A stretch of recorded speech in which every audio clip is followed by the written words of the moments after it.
Avant de faire cette vidéo, je me dois de faire un hommage au compositeur légendaire, mon compositeur de film préféré qui est décédé il y a de ça. Au moment que la vidéo va être sortie 2 jours, donc Ennio Morricone, ce message est à toi. Merci pour toutes les émotions. T'es le meilleur. Rest in peace. Merci pour tout. Voilà. Donc maintenant on peut sauter la vidéo. Donc what's up tout le monde, c'est le vrai Stéman. J'espère que vous allez tous bien. Donc aujourd'hui on est là pour parler de la, justement, on parle encore de musique. Aujourd'hui on est là pour parler de Hamilton, la comédie musicale récemment sortie sur Disney+.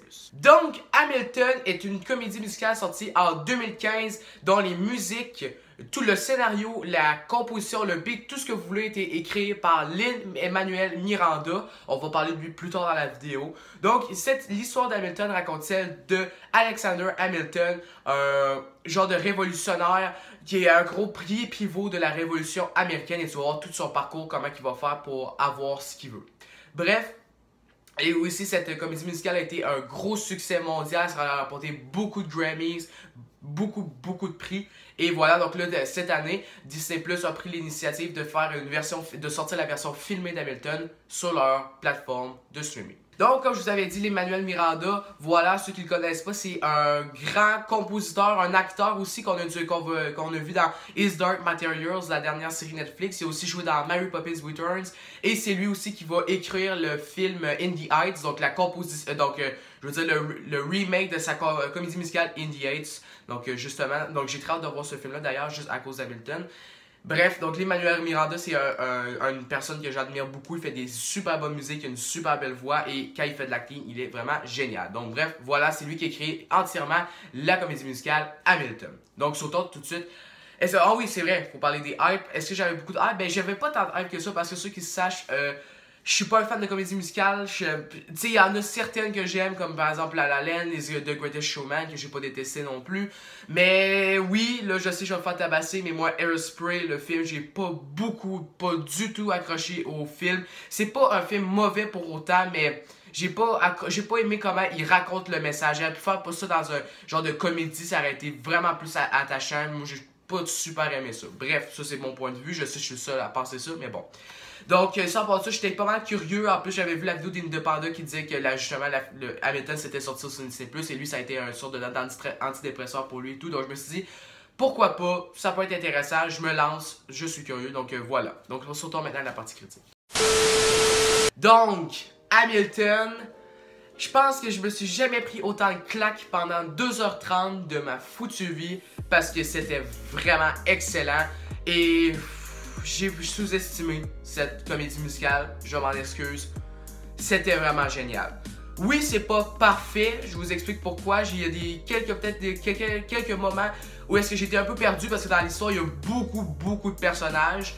Et j'ai été beaucoup perdu. Je sais qu'à un moment donné, sans trop spoiler, il y a un moment où est-ce que Alexander, il devient comme un peu secrétaire et là, il s'occupe de comptes de banque, etc. Ça, j'ai totalement été perdu. Je sais même pas qu'est-ce que ça racontait. Je pense que c'était pas très essentiel, mais bref, il y a beaucoup de moments que j'ai été perdu. En même temps, j'ai écouté vraiment, le seul moyen de l'écouter sur Disney+, c'était en VO, donc j'ai écouté en VO.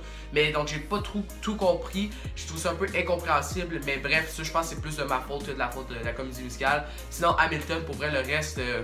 c'est vraiment génial. Donc là, on va parler de tout ce qui est visuel, donc là, surtout la mise en scène. Et j'ai bien aimé, c'était vraiment très bon. On va avoir beaucoup de trucs. On va avoir des mini travelling, on va avoir des zooms légers, on va avoir des plans très rapprochés sur les expressions des personnages aussi à certains moments, surtout dans les moments dramatiques.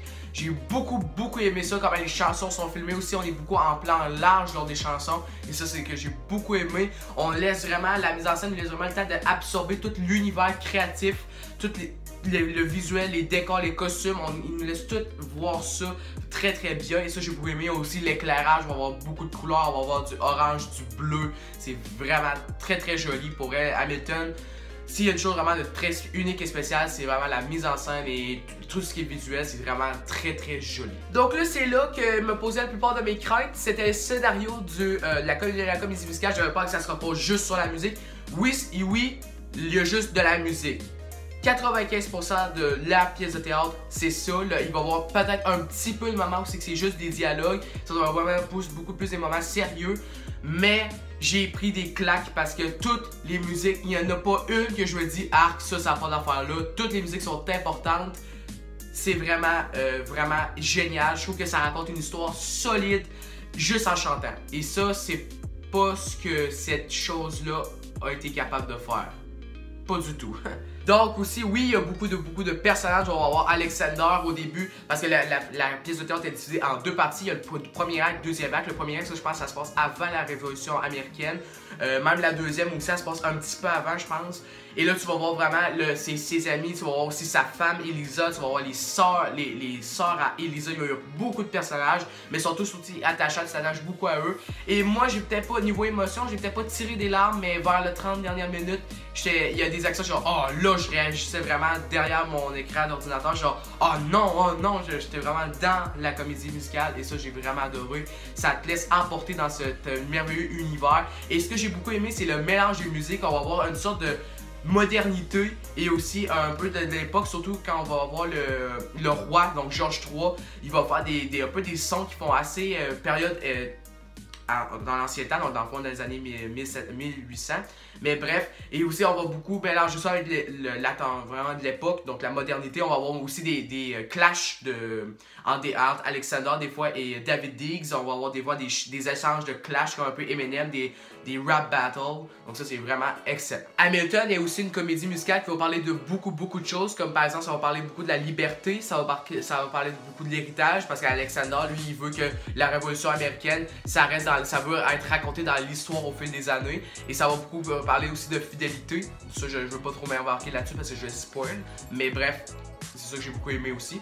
Et en plus, on va beaucoup évoquer des personnages qui sont historiquement vrais et très importants. Donc, il va y avoir aussi, comme par exemple George Washington, il va avoir une place très importante dans l'histoire. Il va y avoir aussi George III, donc le roi George III, qui est pas très important, mais qui apporte quand même quelque chose d'historique à l'histoire.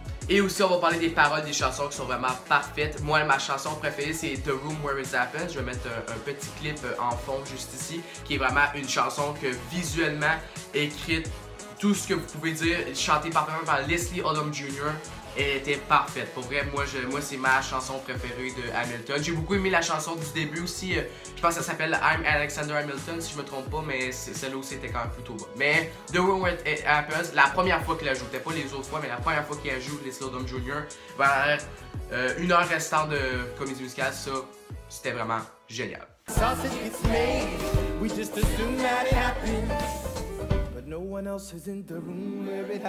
Et là, le dernier truc que je voulais parler avec vous, c'était l'acting. Et ça, je peux vous dire qu'il y en a beaucoup là-dedans que je donnerais Oscar Love. Comme par exemple, Lin-Manuel Miranda en Alexander Hamilton. Leslie Odom Jr. en Aaron Burr, qui était vraiment excellent. Il y a beaucoup de gens qui disaient que c'était la meilleure performance de la comédie musicale. Moi, je dirais peut-être pas tant que ça, mais Oscar Love, pareil. J'ai adoré Jonathan Groff, qui a joué, je pense, dans Mindhunter et dans Glee, qui joue le roi George III, qui est vraiment excellent. Une performance totalement unique. Je m'attendais pas à ça du tout. David Diggs, qui faisait une performance très satisfaisante, que vous pouvez voir aussi dans Superstar sur Netflix. Il était vraiment excellent. Et la performance, pour moi, je pense qu'elle est la meilleure, ou une des meilleures. Je trouve que c'est la performance la plus sous-cotée de la comédie musicale. Cette performance était vraiment parfaite et c'est Christopher Jackson qui joue George Washington. Cet acteur, je trouve qu'il n'y a pas beaucoup de praise pour sa performance, mais elle était incroyable. Vraiment excellente performance.